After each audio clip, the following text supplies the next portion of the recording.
Yes, sir. I've read your books. I'm also a blacksmith, knife maker, a little bit of everything else. But anyway, and I've always, until I read your books, I've always been under the impression, you know, if you take it up to critical temperature and quench it, that's it. But you take it up to critical temperature 3 times, and that's it. Because I always thought you took it, you know, once you harden it and take it back up to, say, 1200 degrees, any hardness in that blade is shot. What exactly does it do to harden it 3 times and, you know, do the tempering 3 times? I can see the tempering more than the hardening. Beautiful question. But Beautiful. I'm glad you asked that question because I have an answer. good.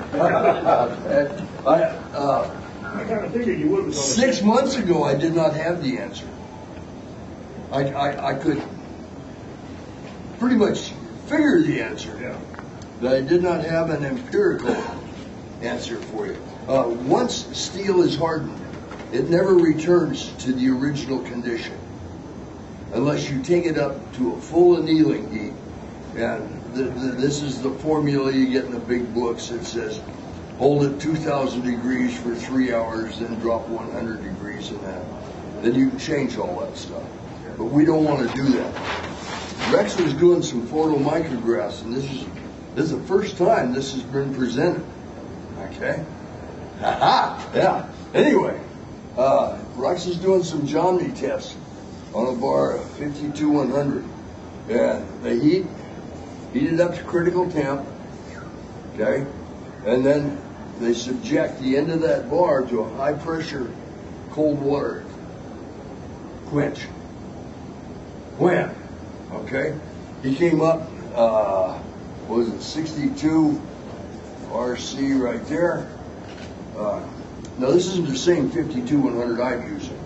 Every batch of 52-100 will vary a little bit, but all things correlate, in this case, fairly high positive. But he was still 62 back to about here, and then it started dropping down. Out here he's 40, in here he's, what, maybe 50, maybe 55, okay? Again, just relative figures. Manufacturers called him up and said, hey, we wanted that shot at a different temperature, 25 degrees lower than they did it the first time. Well, I only had 1 bar, so our experiment became possible. So Rex turns around, he heats that same piece of steel up again. This time that 62 Rockwell comes over here. Okay? Yeah, this whole thing lengthens out. It didn't temper all the way. Okay? There was a definite change in the bar, and it traversed down the bar with the second quench. He's going to try to sneak in another one to see what happens with 3. But what happens and what makes the multiple quench so beautiful is this phenomena goes on in the steel. And you look at across, I'll get this up in here so more folks can see it.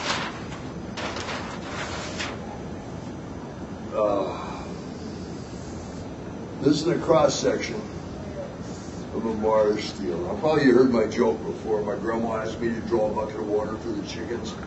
They died of thirst. I can't draw. But anyway, that's really a joke if you think about it. Anyway, so we quench it. We edge quench it down here. And we get something like this. This is because this steel cools. It stays hotter in the center, and the oil on the outside sucks it out.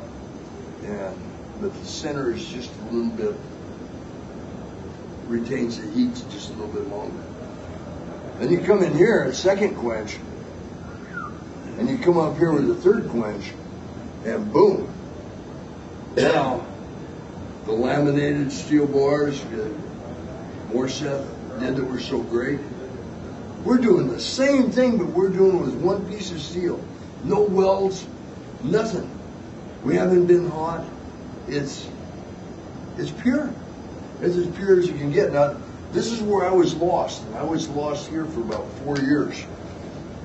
I wanted to know, I mean, each one, the timber lines that we see on big blades, and on my table out there, I have a camp knife that you can see 7 distinct bands of reflection of what's happening inside of this piece of steel. Okay, I've been looking at it here. What's happening here and here and here and here, and finally one day, all of a sudden I says, "Wait a minute, that doesn't matter. This is our." It goes like this. Okay, this is our hard zone down here.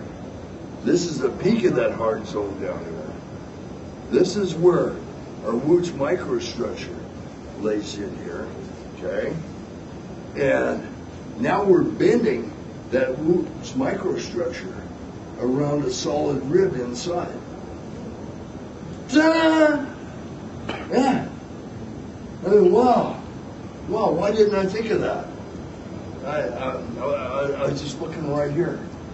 And the answer is here, but the influence is down there across the full length of the blade. Why do we forge big bars of steel? It gives us the opportunity to work the steel at the right time, the right temperature, all that stuff. And while we have more opportunities to mess it up, we have more opportunities to dance with the angels. Yeah. So basically what you're saying is, in order to take any hardness out, you've got to go way above critical temperature. The influence. And then anneal it or normalize it. Yeah, there. the influence of the hardening process. Yeah. It may be soft, but the influence is still there. Yeah. Okay? And that's basically the same thing that you're talking about right there, is why the Japanese laminated so many pieces of steel to get their particular sword blades, when it really, if they'd have done it like this, they'd have had it anyway. Yeah, a real good friend of mine survived the Bataan Death March, so I haven't paid much attention to the Japanese method of making steel.